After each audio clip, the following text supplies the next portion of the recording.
So hey guys, before I begin the video, just want to say that throughout this video, you probably hear some tapping in the background. That's hurricane, or at least what's left of Hurricane Ida making the way through my area. So just a disclaimer about that. You're gonna hear that like in the background of all the video. So just a heads up. Hi, my name is Justin, aka Ghost Reader, and today I'm going to be doing my wrap-up of the History Reading Challenge. So I'd like to thank you all for participating. I didn't get to do another check-in or live show, unfortunately, because life has been really busy for me, but I did get to do a lot of reading.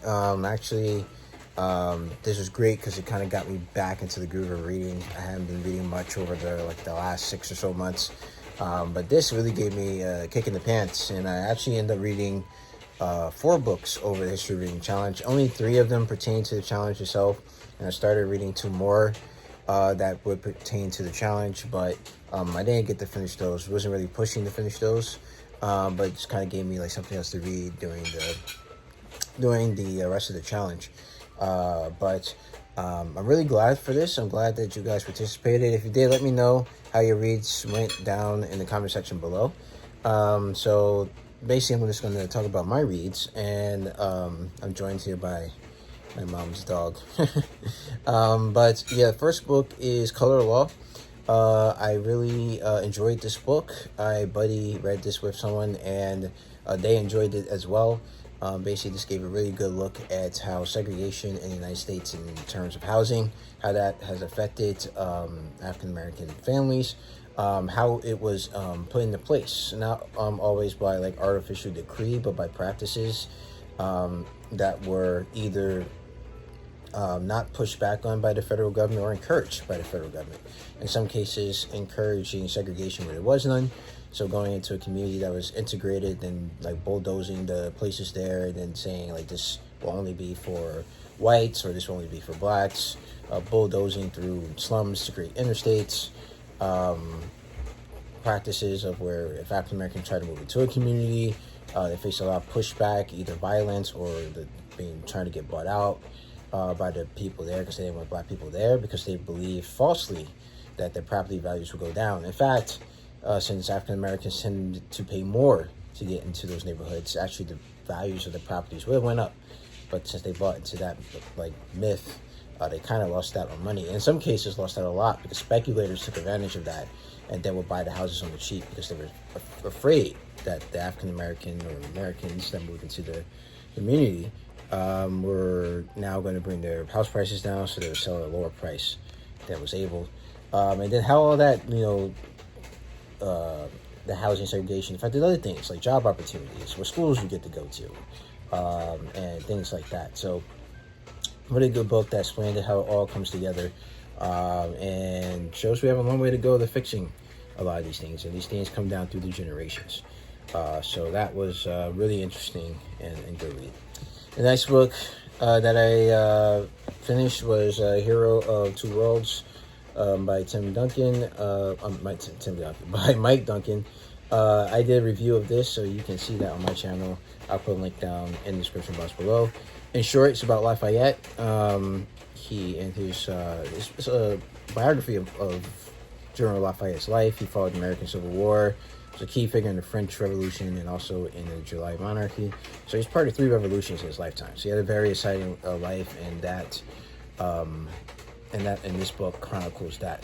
The second of Mike Duncan's books, and I liked it. Spoiler alert. So I really enjoyed that one.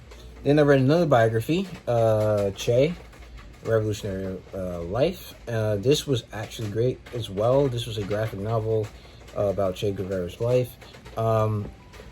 Most of it is kind of written in letter form, so a lot of it is like story told through letters back and forth for various people. His letters, I'm not sure if they're like exactly word for word like what he said in real life, but a lot of it is in letters and in forms of letters he's sending other people, and also spoken to like a normal like graphic novel would go as well. I really like the artwork in it. I like the story. I think they did a very good job of conveying Che as a person. So I really liked that. And so those are the 3 books I set out to read. And so I read those actually, I think I was done within like a week and a half or so. So that was really good. And then I picked up Black Women, Black Love.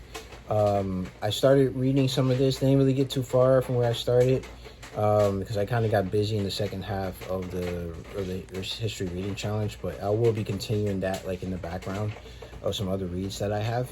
And then that's just about like the effects of like why Black women have a hard time of finding Black male partners and for marriage. It looks at it from a historical view, so it goes back to slavery times and is making its way up to the present.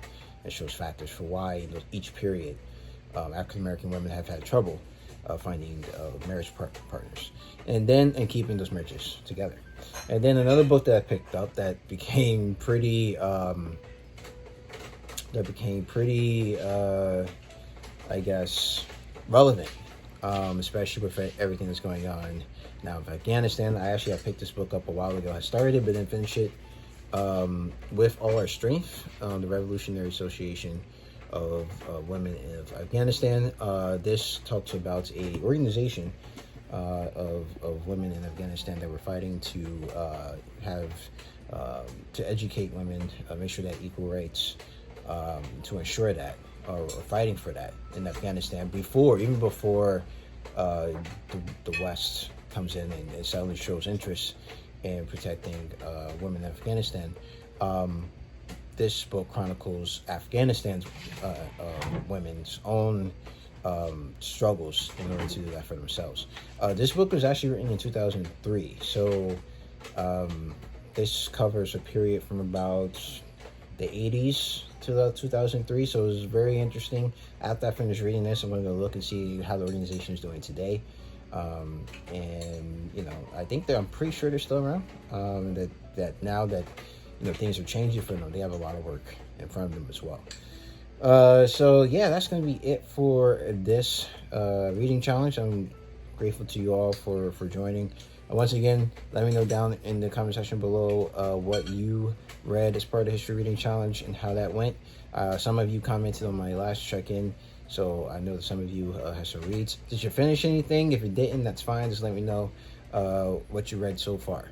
So if you like this video, please hit the like button. If you want to see more videos from me, please hit subscribe. If you want to reach out to me, you can reach out to me on Twitter at GhostReads28, on Instagram at Justin the Ghost Reader, and on Goodreads. Links to that's down in the description box below. So as always, keep reading. Black Lives Matter.